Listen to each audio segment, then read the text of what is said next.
We're back. It's the Horns Up Talking Texas podcast. Fisher, Tosopoulos, DJ, Nikki, Snacks, Crider. Our guest today, you heard him chuckle in the background at Nick's introduction. Diamonté Tucker-Dorsey, linebacker last year, new real estate agent this year. Dude, I read your piece on Sports Illustrated. Yeah. Super motivating, dude. Honestly, got me absolutely jacked up this morning. Between that and the cold brew, I was ready to run through a wall. But you transferred from JMU, an FCS All-American, coming to the 40 acres. And the transfer portal is such a big thing in college football. We kind of want to start right there with you, man. What was that process like for you when you went to JMU? Did you know you were going to transfer? I mean, you grew up in Virginia. So how did all that unfold? Going to JMU, I wanted a bigger offers coming out of high school, but I didn't really get any. I had one FBS offer, and I was like, if I'm gonna go play college football, I'd rather play it in the FCS where I get to go compete for a championship. So that was big for me, going and getting the playoffs and being able to have the opportunity to, win the championship was huge. And then that was my first offer, and it was late too. I didn't get offered till my junior year. So I went in there hoping to, create an opportunity for myself, whether that be NFL or whatever, just understanding that, I don't know, I didn't really know nothing else. So football was going to be my thing. I was going to give it my all, and that's what I did. And transferring kind of came about. It was nothing I really never thought about doing until the opportunity presented itself. And COVID happened and gave me that extra year. I'm like, I put 5 years into this school, right? I got everything out that I could. So I was like, let me go explore another opportunity and, see what's out there for myself. And so that's kind of how it came about. How different is the recruiting process out of high school than it is to getting recruited as a transfer while you're in college? Well, I was number one player in the portal, right? So it was completely different from when I really couldn't put my phone down for the first 2 days. I jumped in the portal from the moment I announced to 48 hours later. I couldn't put my phone down. I was on the phone with coaches, with people calling, telling me they talked to coaches, on the phone with, like recruiting people, trying to set up my visits and all that stuff. So it was a great, crazy difference. Like, I had every school calling. I was talking to Dion. I was talking to, Lane Kiffin and Sark. I'm like, I'm in a movie right now, So it was crazy. That's the only word I could use to explain it. It was a crazy experience, and I'm, blessed to be in that position. Yeah. What ultimately led you to the decision becoming a Longhorn then? Well, I had a checklist, right? I knew what I wanted out of a program. Being a 6-year guy, understanding that I'm 23 years old at the time, so I got to make a decision that's going to, be a win-win. And Texas gave me that win-win, man, and everything checked out, at that time. So that's kind of what it was. Mm-hmm. Were there any other coaches other than Sark that were big in your recruiting process? I mean, like today with like Texas, we see guys like Kyle Flood come into the mix for the O lineman, Shard Choice be huge for the running backs. Any of the defensive coaches really in your ear? Yeah, Coach Cho actually. So he probably called me on. I entered the portal on like a Tuesday, I want to say. I talked to him that day, and when I had talked to him, he was in Cali on a recruiting trip, recruiting some guy, or like maybe a younger guy, like high school guy or something. And I had told him, yeah, like I was gonna go to UCF on that Saturday, and he called me the next day. He like, you know what, man, we want you really bad. I'm dropping everything. Can I come see you? And he flew to DC and drove 2 hours to Harrisonburg to come take me out. We went to Longhorn Steakhouse, ironically. And yeah, so that stood out to me, and then me and him sat down and had a conversation, and we really connected. So that he was huge. He was huge. Mm-hmm. Yeah, man. Sorry, Toss. No, I was just going to say, like, were there feelings and thoughts that came into your mind when you entered the portal where you were like, look, some of these teams were the ones that I wanted to go to initially when I wanted those FBS offers when I was in high school and I was thinking about the different programs where I potentially had wanted to play. Did that come up, or did you have a completely new like evaluation process that you had to lean into and say, look, I'm at a different point in my life now. I kind of got to close that door and make sure I'm looking forward and ahead to my future? Well, I wasn't really like a huge college football fan coming up, right? I just played football. It was the only thing that I knew, so that's what I did, and I just end up being good, right? So it wasn't for me like, oh, I gotta go to this school or I gotta go to that school. I was just blessed to have an opportunity. And this time around, it was definitely more focused and more, like I said, I had a checklist of things that I needed to, have present when I got to the school. So that kind of checked out, like I said before. And so, I mean, not really. Like, it really wasn't a big thing because, like I said, I really wasn't in college football at first. Was the checklist something you came up with on your own, or Yes, yeah? yes, yes. Everything was all based on me. I didn't really have any help. Making the decision. It's my life. I gotta live it. So I made it based on everything that I want to do and everything that I had on my own criteria.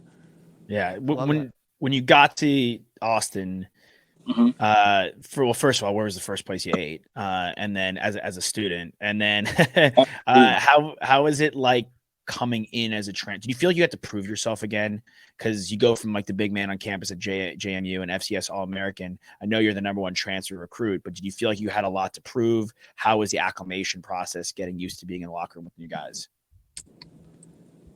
I'll say they welcome me with open arms, man. I'm a huge team guy, right? So I fit in really fast and really well. Um, I'm a workhorse too, so that gains your teammates respect really fast. So that really wasn't a problem for me getting acclimated to the team. As far as proving myself, if you turn on the tape, it is what it is. So I didn't really necessarily have to prove myself. I just had to come out and be me, and they already knew what they were getting. So it was basically more so me just learning the playbook and learning my teammates and understanding who they was and building relationships with them. But as far as proving myself on the field, I think they respected my game, from the beginning. And it showed, like, I came in, I was playing well. So it really wasn't like a huge, like, oh, he can't do this, he can't do that thing.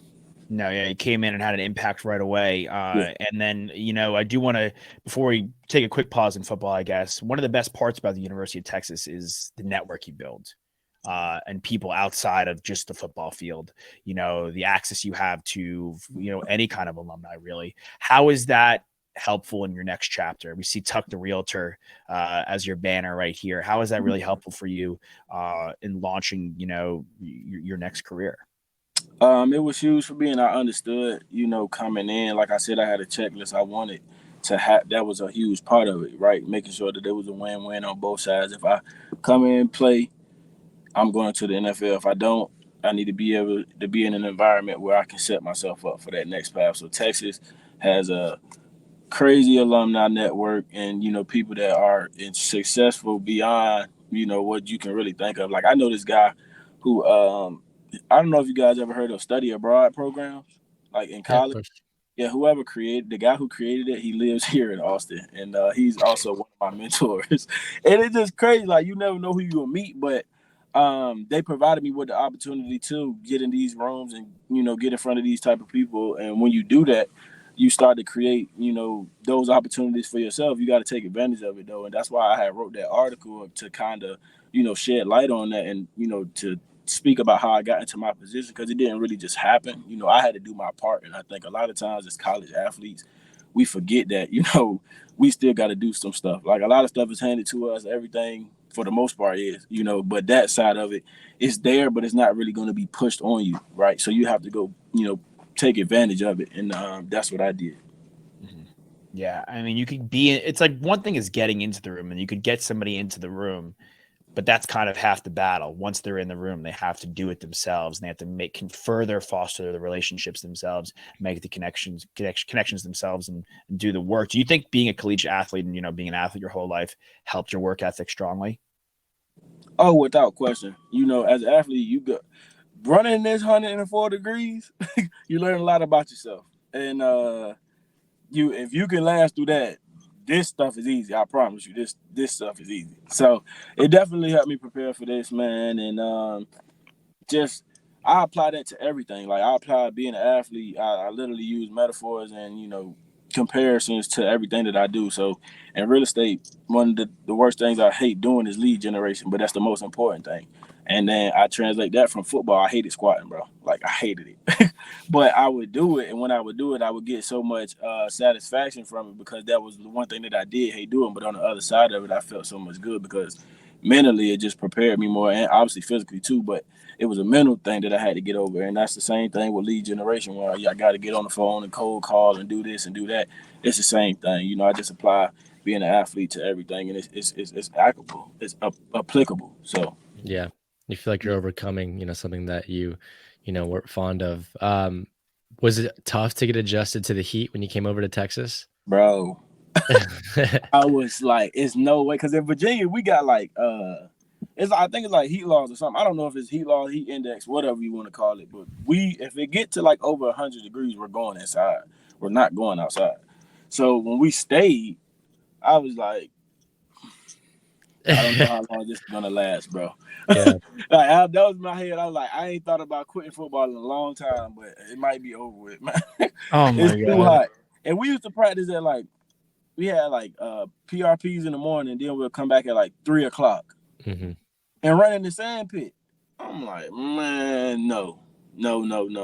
So it took a long time for me to get it. I'm still not adjusted. Yeah, I mean, You it's never do. it's No. yeah.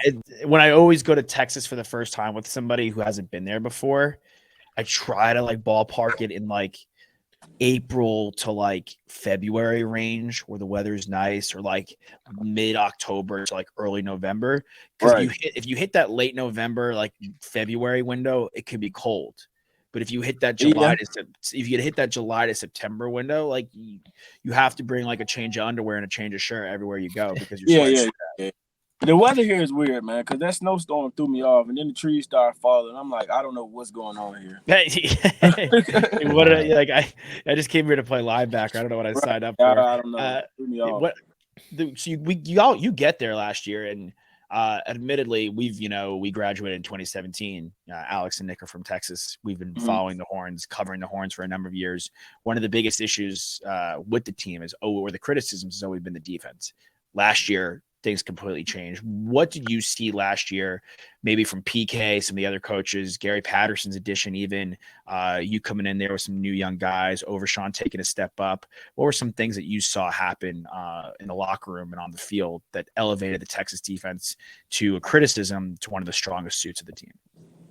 I think, well, first of all, we had a lot of older guys, that had been through a lot of ups and downs, and a lot more downs than ups throughout their career at Texas, right? And then second year in the system, a lot of those guys had multiple defensive systems, multiple coaches throughout their career. So it's kind of hard to put something together when you're working with a new staff every year. So that's hard to overcome. And then, I think 5 and 7 was like a breaking point, I guess. That was something that we actually talked about a lot. It was constant.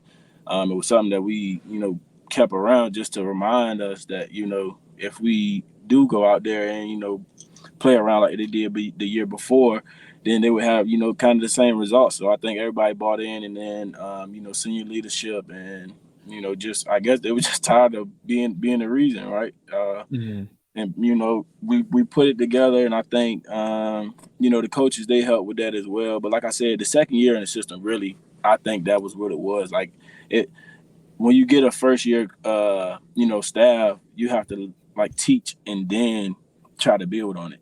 This year, we took all the teaching out, so we were just building, learning. Now it's becoming second nature. Now we're not thinking. Now we're just playing faster. So I think that was really what it was. And then guys, realizing trying to go out there and get paid. We had 8 guys drafted this year.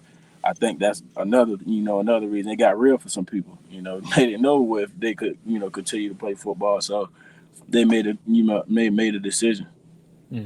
How does it feel when one of your teammates gets drafted?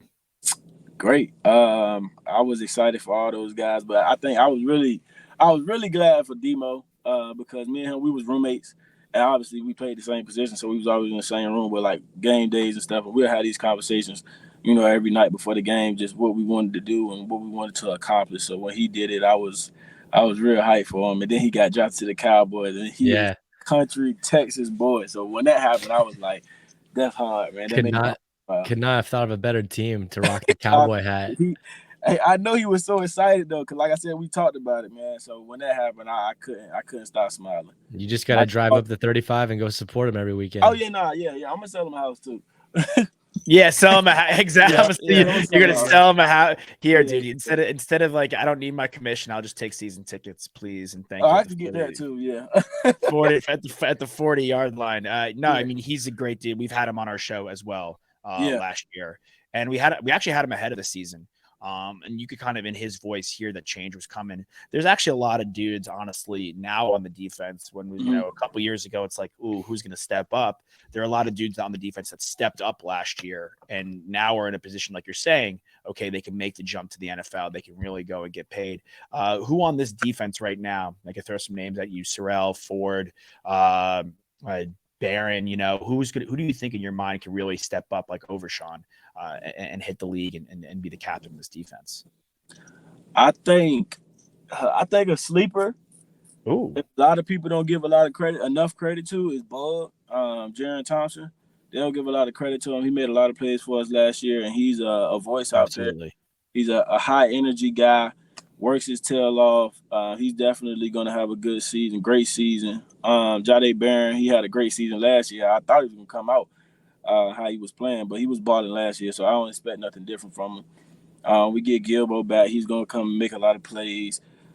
Sweat's gonna have his breakout year and put himself on the map, and Byron Murphy. I mean, it's a lot of guys on that team, bro. Like that's why I say on paper, like it's really no better team, honestly. So it's gonna get scary out there, especially on the defensive side of the ball.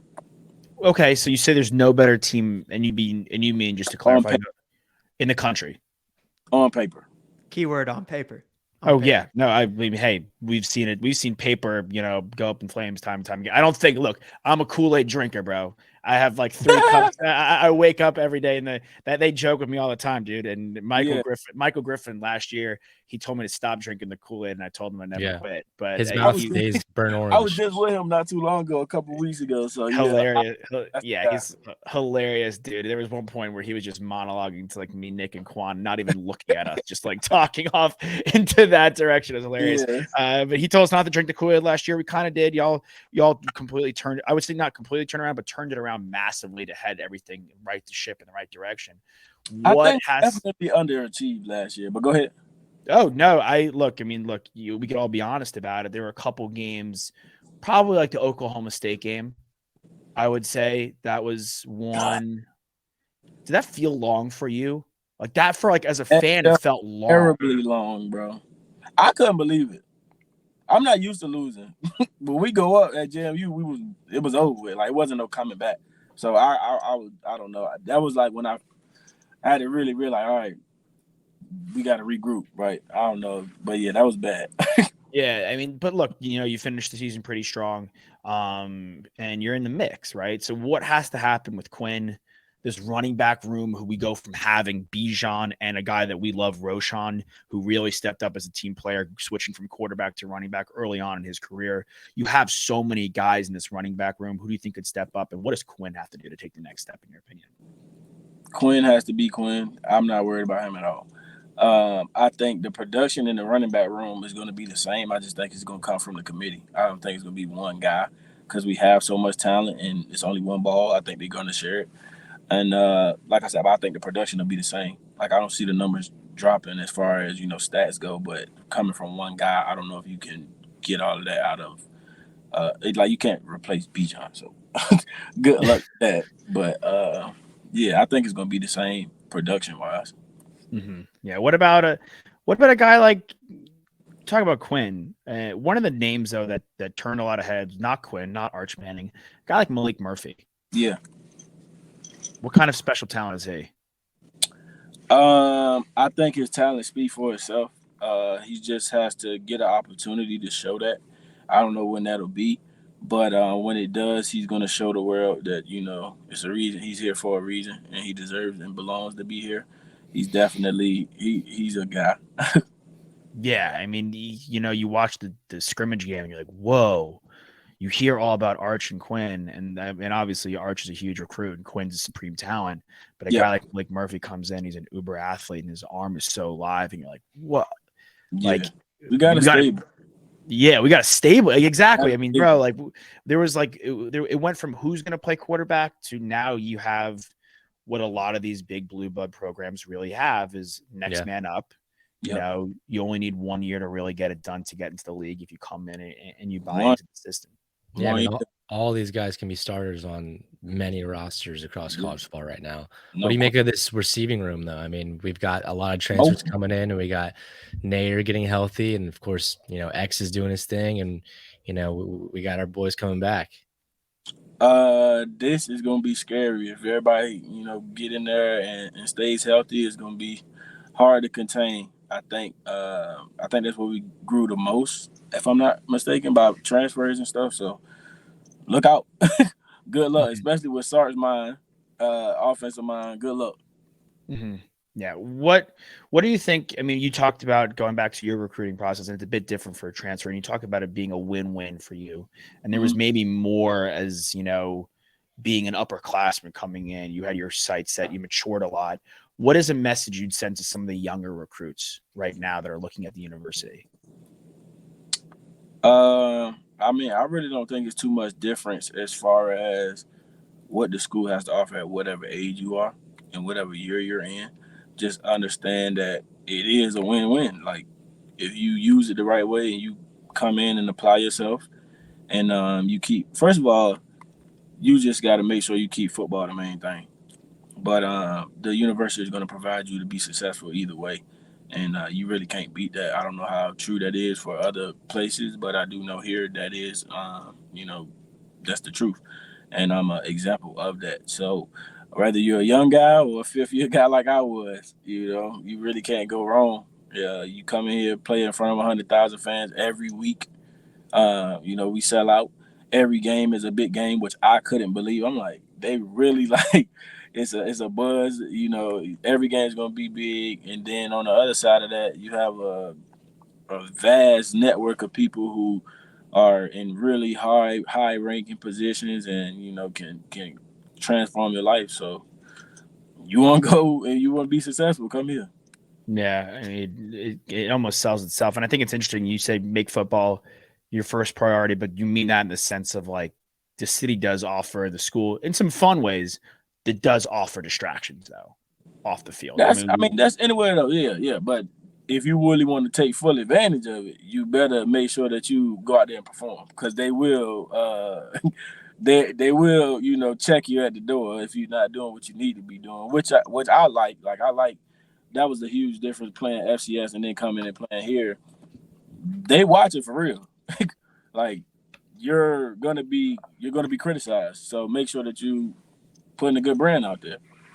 When you played that first game at home against Monroe and you put on the burnt orange and white, what did that feel like walking out DKR and just looking up at the crowd and hearing Texas fight? I ain't gonna lie to you. I was like in that mode. Like, I was so focused. I really tried to block it all out and not try to get caught up in it too much. So I tried to compress it, but I really couldn't. I ran out of that smoke, and it was like, I'm here, right? And it was a blessing, man. Loud, yeah. It's like So yeah, go ahead, Josh. No, sorry, you go, Toss. I was just gonna say, when I was reading I was reading the article, and your kind of mantra, the intent, consistency, purpose, those three kind of core terms. Yeah. How have you utilized those to kind of transition now into your second act as Tuck the Realtor, and just tell us a little bit about like what you're up to now and like what your goals are in this this second act, man. I think same thing applies. Everything still applies. Whatever I'm doing, I'm gonna put my best foot forward. I'm gonna do it with the right intentions to yield the result that I want to do it to, that I want to get out of it. And purpose, I understand that my purpose is bigger than everything, right? So it's bigger than football. It's bigger than real estate. It's bigger than any type of job that I have, right? I understand who I am and I understand my position. So as a man, I want to be a great father, be a great husband, and give back to the community. I understand that. So regardless of what tool I use to produce that, it's going to get done, because that's just what I have to do. So with that understanding and then applying it, still, I got to show up every day. This is my job, so this is my life now. It revolves around that. Everything that I do in this field is going to produce and allow me to, do those three things that I just talked about. So same translation, man. Intent, purpose, consistency, showing up every day, putting the work in, doing the things that, the average person don't want to do, or so I don't even want to do it sometimes, right? But that's where you separate yourself through consistency, and that's the biggest thing.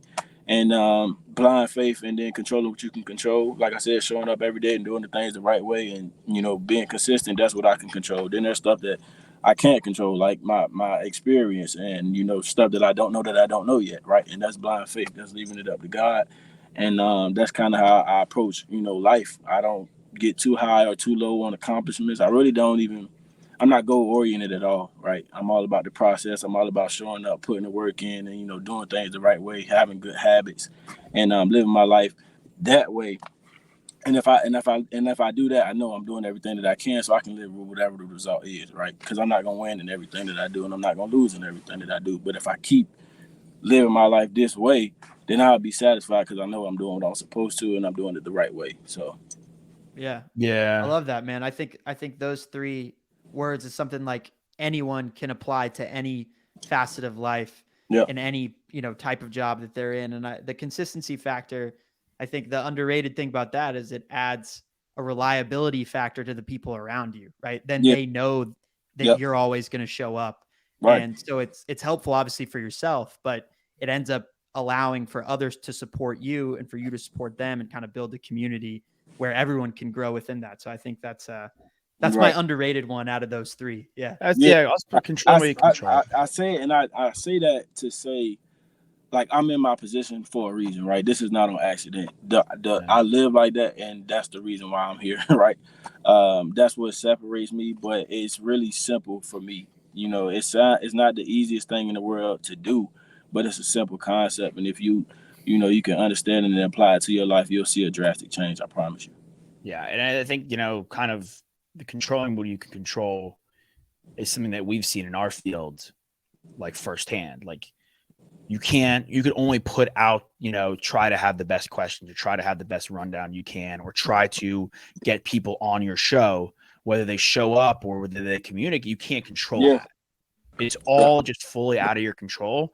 So again, I think I like the lack of pressure you put on hitting your goals, because you're right. You're not going to bat 1,000. I read a really good quote the other day. I forget who said it. Like, you're not going to win them all, but doesn't mean you have to lose them all either. yeah. So it's going to go 50-50 a lot of the time. So just showing up and like controlling what you can control and is most of the battle. I was actually thinking about this morning. Like, we get so caught up in wins and losses and goals Totally. and stats, but at the end of the day, those are just numbers, right? They're not even really real. We made them up. We created it. Like, they don't come sleep in bed with you at night. They don't come, pick your head up when it's down. The way that you live your life and the way that you view yourself, that's all that matters. And like I said, I'm doing the things the right way, and I aspire. And I give back to the community. That's what helps me. That's what makes me feel good about myself. So I could care less about what I do in real estate, on the football field, whatever it is, long as I'm doing those things, because that's what matters at the end of the day. Being a good person, helping others, uplifting the community. That's what I'm all about. I could care less about the numbers, the stats, and the accolades. That'll come, that'll go. And, because I've had plenty of that, right? And I'm still standing here today, and I'm still trying to get better. I never stop trying to get better. And somebody asked me, like, when do you want to retire? I don't believe in retirement, right? I believe in progression. I believe in getting better, because I'm always working. I can always, find something to grow at or area to get better in. So I don't really believe in stopping. I don't have a end goal or whatever the case may be. I just want to be the best person I can be the best role model that I can be. Real model. I don't even like the saying role model. I want to be a real model, because I'm not perfect. I don't do everything the right way. And, my life ain't always a walk in the park, but I'm real. I fight through it, and I get over it, and I continue to, push through. So that's how I move. I love that spirit, man. We ask every single guest that comes on the show, this could be from you playing or watching, what's your favorite memory as a Texas Longhorn? Red River Showdown. The Coming beatdown? Huh? Did the beatdown? Yeah. I was actually mad that we blew them out, because the game was so crazy before we took off. Like, there was silent in there. I mean, it never got silent. It never got silent. And I couldn't hear. It was crazy. I loved that game. That was the best. That was the best memory. I was the 50. Yeah, 50 about yard. maybe like 50-yard line, maybe 45-ish, like Yeah. in the first level. Mhm. Dude, thank God I was under like the stands, dude. I would Yeah. have been burnt to a crisp, bro. It was scorched me. Yeah. I'm under the stands, and it's when it became apparent that like a shutout was ready to ensue, like people like that's when the crowd got loud and into it. Yeah. And like I feel that, I mean, Nick and I were at the one the year before, so Uh-huh. I was still holding my breath at halftime. I'm like, bro, anything could happen in the second half. Like, it's Nah, we got OU. out of there. Yeah. y'all hit the fair hard. Y'all I know that Yeah. when you know, you guys are pitching a shutout. This goes for any time, probably since you're in high school, Mhm. right? Like there's a shutout and no one wants to be the one to let up that next score. And I know that this game Oh, meant yeah. extra to shut them out No because it's question. OU. Yeah, because it's OU. And after that, everybody kept asking, like, what time is it? I ain't know what it was at the time. I'm like, why do y'all keep saying that to me? Yeah. And then I found out what it meant. I'm like, okay, now I see. Now I'm getting it. I still had a lot to learn. Yeah. Still learning. People keep asking me at the time, walking around campus, Like, I yeah, just what kick are y'all OU's talking ass. about? Like, Well, it's right, like what Josh was saying. When it happens, how it happens the year before, you can say what time is it as much as you want, but when we're on the other side of it and we lose that Yeah. game, it's kind of harder to say, you still sucks when people ask that question. So Yeah. I like that no one told you until after the fact, and then it was like you could say it as loud as you want because you Yeah, guys they did kept that. asking too. I'm like, okay, bro. yeah. Right. You're like, we get it. We get the thing. Get a watch, bro. iPhone or something. Diamonté Tucker-Dorsey, man, thank you, bro. Appreciate your great words of wisdom, talking ball with us. Absolute pleasure. You're welcome back anytime, and we'll get you also when Q's here as well. Yeah. Anything you want to say at the end of the show? Any quick plugs? Anything, where can people find you if they don't find you already? Yeah. You can find me on Instagram, dtuck_, Twitter, Tucker_Dorsey_. And I just want to let you guys know that I'm a real estate resource. I'm not a salesman. I'm here to help you if you have questions, if you want to know anything, if you need assistance. Please use me as a resource. I'm an expert on the market. I'm not a salesman. I don't want to sell you anything. I'm not in the business of convincing. I just want to help you along the way. So that's my pitch. I know I'm not supposed to be sold, but I'm sold. Yeah. I know you're not a also salesman, but I am sold. I'm in, bought in. You also might not find someone who works harder than him. So probably not. Probably I not. wouldn't lie to you. Yeah. DDT, pleasure, man. Everybody out there, get your horns up. We'll see you guys next time. Hook 'em.